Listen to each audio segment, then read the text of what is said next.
Hey guys, continuing our series on crushing your health goals, or any goal for that matter. Today we are talking about a big one on why people don't follow through and actually get the results that they want when it comes to a goal, and that is commitment and persistence. So we all know how it is to be committed at the start of our big plan of what we're going to do, whether it's a business goal, a health goal, whatever it is. And then that kind of flies out the window because we lose our persistence, we lose our steam, we lose our commitment to actually following through on that outcome. So how do we do that? What gets in the way with that aspect, and what tools can we use to help ensure that we don't go down that road again of kind of just losing the commitment and getting off track again, and then having to start all over or giving up because we just haven't been able to do it. So one of the biggest things is that you can't see enough results to keep carrying out the daily actions.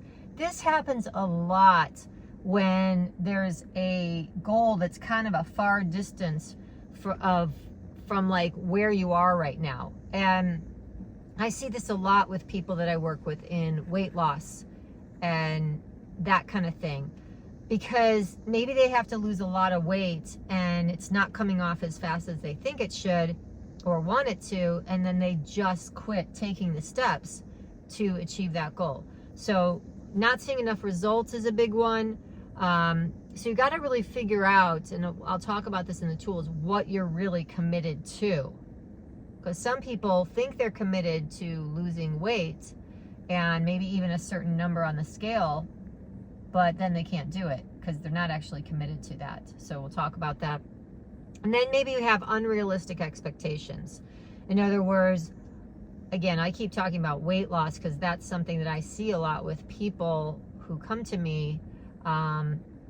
Is they're trying to get healthy in some way, and weight is one of it, but they kind of have these unrealistic expectations, like it's going to happen faster than they are able to do it. So really just having these unrealistic expectations, like I'm going to lose this amount of weight in this amount of time.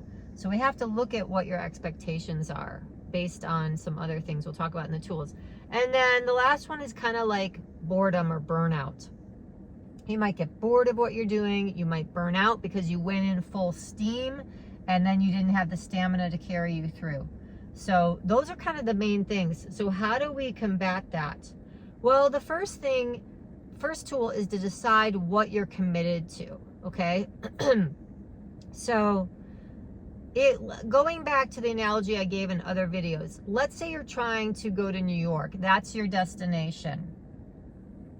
You know you're down in maybe Texas right now. So that's going to be kind of a long distance. You might have detours along the way and you might get off track, who knows what. But when you're really committed to going to New York, you're going to stick it out. You're going to keep going with it.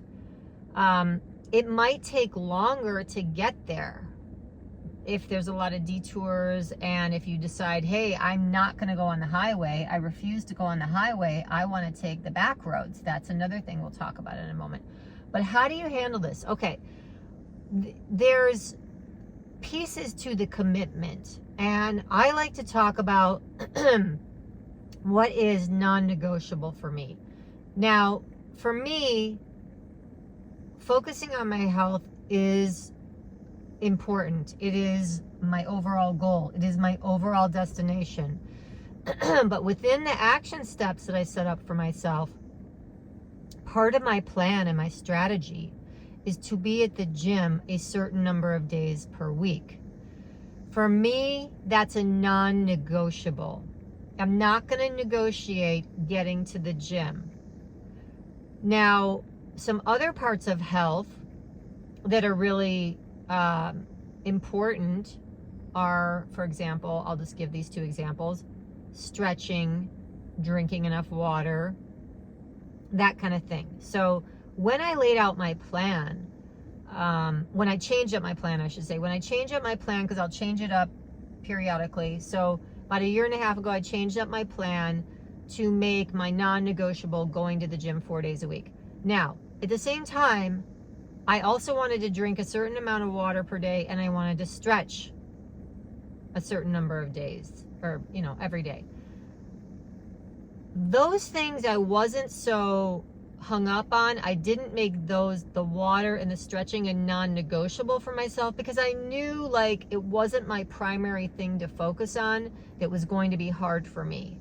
But getting to the gym was going to be more of a challenge for a number of reasons. So that had to be non-negotiable. It's also where I knew I was going to get the most bang for my buck based on my goals. So that was a non-negotiable. That is why you'll see in the planning video, I made a calendar for myself. I created what I call streaks. I put stars on. I had to see 4 at the end of the week, still have that same thing going. And that I didn't negotiate. I never went into the battlefield of the mind, which I've talked about in another video where I discuss motivation and discipline, and clarity of vision is another one. So I made that a non-negotiable. Now, drinking a certain amount of water per day was something I could negotiate about. It wasn't going to make or break my overall strategy, my plan. It wasn't going to disrupt me. It wasn't going to make me feel like I wasn't achieving my goal fast enough based on what my goals were.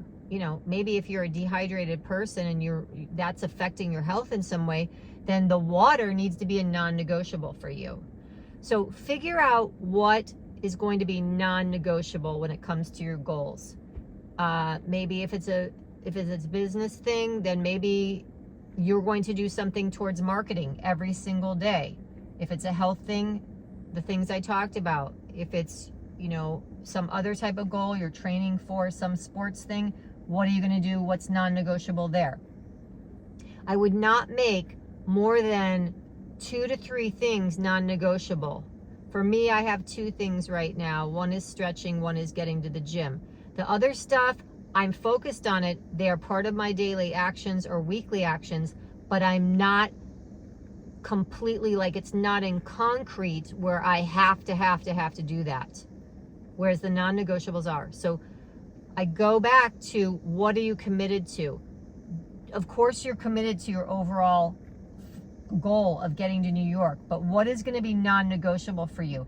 Is it non-negotiable that you're not going to be taking any back roads? Like, you are going to be on the highway no matter what happens, barring some like emergency, out of your control, cannot do anything about a situation, you're going to be on the highway. That's what I'm talking about. So figure out what you're committed to, and then make that a non-negotiable and have a way to track that, which goes back to the planning.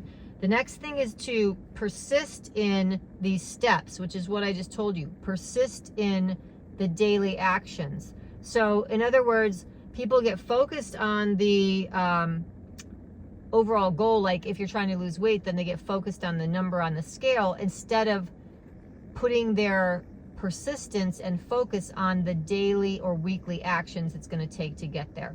So that's where you want to have the persistence. That's where you want to celebrate. And that's really important because that's going to keep you on track, all right? Now, the next thing you probably want to do is, it's going to the unrealistic expectations, is kind of understanding that, I'll just put it in context of my work. Like, I'll have people come in and say, look, this is, I want to lose weight, or I want to lower my blood sugar, for example. And then they're not willing to do what it takes to get there. They're willing to do some things, but not other things. So for example, I've literally had people say like, well, you know what? I have to have my bowl of ice cream every night. Like, that's how I unwind. That's what I do. It might be a glass of wine for some people. It might be whatever. Had people say, I'm not willing to give that up. Maybe they have a lot of stress in their life and they're trying to decrease the stress and they're not willing to give up their cup of coffee. That's fine. There's no problem with that. But expecting to get there faster by not giving something up or taking that action step means you have to manage your expectations. Maybe they're not willing to track your calories, you know. Some people will say, like, it's clear that they are over consuming. They're consuming more than they're burning. So then sometimes we have to track calories. Well, it's like, oh, I'm not willing to track my calories. Okay, that's fine.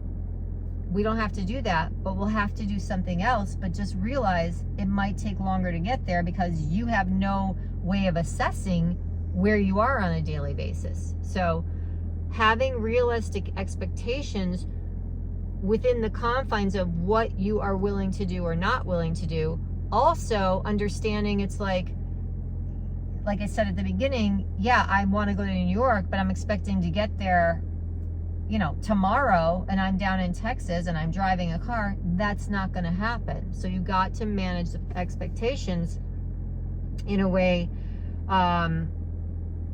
that's going to keep you on track. All right. The next thing I want to talk about is like the boredom and the burnout. Again, burnout happens because you went too hard, too fast in the beginning. So creating some baby steps, starting out slowly to build your momentum, to build your strength so you don't burn out. That's really important. So have some baby steps in place. In other words, again, if health is your goal, then you're not going to focus on 10 different things. You're not going to be like, I'm cutting out this, that, and the other. I'm also going to get to bed by, 10 p.m. I'm also going to drink this amount of water. I'm also going to do this. I'm also going to do that. I'm also going to do that all at the same time. When you've never done that stuff, you start with one thing. What am I going to do maybe for the next 30 days? What can I do to make that a habit? So start off slowly. Focus on 1 to 2 things. Once you build that up and that's more of a habit, then throw the next thing in. Now, in terms of, what am I thinking of? In terms of boredom, in terms of boredom, what is a good way to handle that is to make it an experiment. I love making things an experiment. So instead of like getting hung up on the pressure of doing this, then you can focus on, hey, let's make this a fun experiment for me. So that kind of handles 2 parts. It handles the pressure that you put on yourself, but it also makes it more fun. So for me, I, like a year and a half ago when I decided, hey, I'm bored with my workout routine and it's actually not getting me the results I want, I'm going to make this an experiment for the next 12 weeks and I'm going to switch this up. So trying that.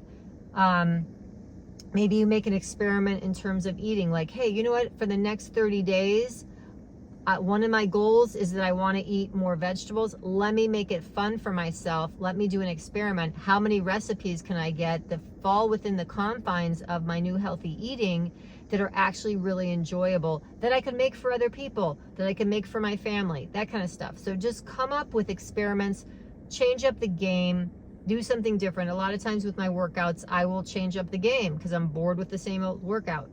So make it an experiment, have fun with it, play around with it. I think another thing with commitment and persistence that happens is people lose their attention. They stop paying attention. So that's another thing that you want to pay attention to, which is, where is my attention? Because life is going to get in the way, right? It's going to disrupt your plans. That's why having a plan in place is an important thing to do. But now, just when you see yourself getting off track, or you start to see, oh, like all these things in life are coming my way, what am I paying attention to now? So that's another thing where I literally have a Post-it note on my bathroom counter that says pay attention, because I forget, because I get caught up in all the other stuff. So what am I paying attention to? And then again, the question is, within your goal, what are you paying attention to? Are you paying attention to the daily action steps? Or are you paying attention to how you haven't reached your goal yet? So that's a mindset shift. Oh gosh, I still haven't. Oh, this is taking longer than I thought. Oh, I knew I couldn't do it. You get into that negative self-talk that happens. So pay attention to the self-talk that's going on, right? And shift it to be from the new mindset. Another thing is just being honest, okay? So this is where people lose commitment and persistence, is because they're not really honest with themselves. Maybe you'll find out that's not actually a goal you wanted, or you weren't willing to take the steps that were going to be necessary to get you there as fast as you had hoped. Now you step back, you pay attention, you collect the data, and you be honest with yourself. I mean, being honest with yourself is the most important thing. I mean, being honest with other people is super important, but like, you got to be honest with you, because this is your goal. This is your thing. It's happening internally first and then outwardly second, because you got to take the behaviors and the action steps to do it. So be honest. Don't judge yourself. Just think like, okay, you know what? I got to be honest. I'm not willing to go to the gym 4 days a week. If that were me and I collected the data, like I found, hey, I'm not getting to the gym. This is interesting. Let me pay attention to this. What data can I collect here? You know what? And then I come up with the answers for that. Maybe I'm too busy and 4 days was biting off more than I could chew. Maybe it's not something I really want to make a non-negotiable. Maybe it's a different reason, but I have to step back, pay attention, collect the data, and then be honest. Maybe being honest with myself might look like I can go, I'm just choosing not to. Why am I not choosing that? What is stopping me from choosing the action step, taking the action step that I said I wanted to do to get there? So being honest with yourself is critical. And then I think really the way that people lose commitment and persistence is they just stop doing it. Okay, they don't collect the data, they just give up completely. So what I'm going to suggest here is that even if you decide it's too hard or you want to give up or whatever, you reassess rather than retreat. Okay, reassess rather than retreat is what I tell people. So stop where you are and do everything I just told you, collect the data, and reassess your situation. Maybe you need to make some changes. Maybe you need to put off that goal till later. Who knows what? Only you can answer that by being honest with yourself. But don't give up without doing that, okay? Then it's not giving up. Then it's reassessing and deciding, you know what? I'm going to change this up, or I'm going to put this goal off till later, till where it's one of my top priorities. It's clearly not right now because I'm being honest with myself. Then there's no judgment, and then there's no feeling like you've disappointed yourself. You're honest, you've reassessed, and you're changing things up in some way. So that's super important. So just to go over this again, you want to be honest, you want to pay attention, you want to decide what your non-negotiables are and really commit to that and celebrate those wins. You want to reassess rather than retreat, and really just persist in the action steps, guys. Persist in that. That's what's going to get you to your destination. It's that same old saying of like, how do you eat an elephant? One bite at a time. You just have to focus on that bite, that next bite. So if you need more help, you can visit me at youareunstoppable.com. You can also go to my blog for free tips on shifting your mindset, mastering your mind, living your best life at youareunstoppable.net. So hope this helps.